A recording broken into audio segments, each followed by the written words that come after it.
Yo, Luis Almagro, y aquí con nosotros tenemos a la diputada de Cambiemos, Karina Banfi. Ella es vicepresidenta de la Comisión de Libertad de Prensa y además trabajó en la OEA como consultora de prensa. Karina, bienvenida. Muchas gracias, Karin. Buen día. Qué enorme repercusión toda esta situación. Contanos, por favor, tu opinión. Sí, bueno, es un hecho más lamentable que vive el pueblo venezolano. No es la primera vez que se corta la emisión de una cadena, que es una clara censura a la libertad de prensa y de expresión. El primero fue Infobae, después fue la cadena NTN24, después TV Azteca y ahora CNN en español. Siempre hay una excusa y el sistema también permite, el sistema interamericano, que obviamente protege a los ciudadanos sobre cualquier aventura que pueda tomar un gobierno para censurar la voz, es tomar otras medidas si no está conforme o cree que hay una difamación, como por ejemplo el derecho a réplica, claro, o los mecanismos de las responsabilidades ulteriores. Pero hay algo mucho peor que están viviendo también los venezolanos, que es la autocensura. Ya los venezolanos no miran más los noticieros, principalmente porque saben que cualquiera que puede pasar alguna noticia en contra del gobierno, esto va a ser expropiado y bajo testaferros, simulando una compra privada, en realidad lo que pasa en esos medios es a formar parte del holding mediático que está armando Maduro para que hablen bien de él. Eso es lo que sucede en Venezuela. La gente se comunica por internet, la gente conoce... De hecho, CNN tiene por YouTube su versión, ¿no? En internet, en la red. Y creo que lo dijo muy claro ayer el presidente Macri, y creo que celebramos todos esa posición que tiene tanto la Cancillería como el gobierno de los argentinos, en donde tenemos que colaborar, y principalmente el trabajo de nuestra canciller y de todos los actores que trabajamos las relaciones internacionales. Yo también soy miembro del Parlamento de la Comisión de Relaciones Exteriores. ¿Cómo podemos ayudar a Venezuela para que realmente tenga un proceso de transición democrático hacia una estructura que realmente le responda a la sociedad? Maduro tendría que haber llamado elecciones en diciembre de alcaldes, o sea, intendentes.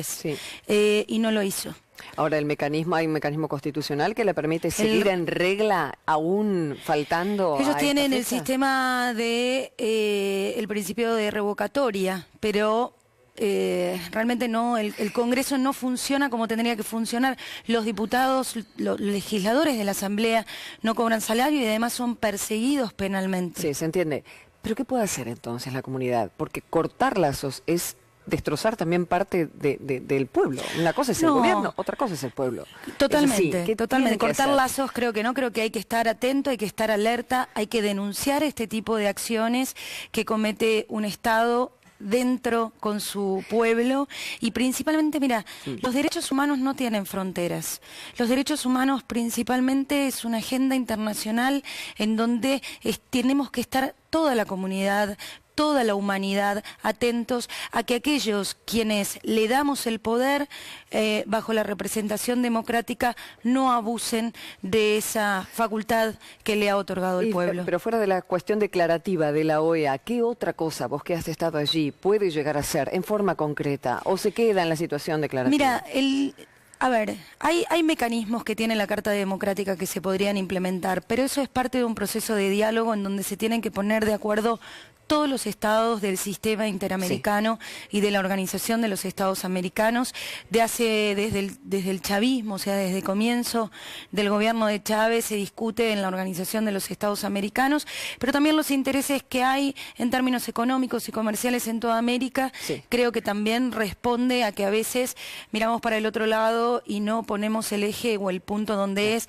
que cómo la gente puede vivir en paz y cómo puede ser que Venezuela esté pasando por esto, y principalmente Argentina creo que tiene una deuda histórica con ellos en donde tenemos que acompañar, tenemos que estar alerta y denunciar estas cosas. Por lo pronto les estamos abriendo la puerta a unos cuantos que están llegando a nuestro país, como nuestra Constitución lo manda, con todos los hermanos latinoamericanos y del mundo que quieren habitar este suelo argentino.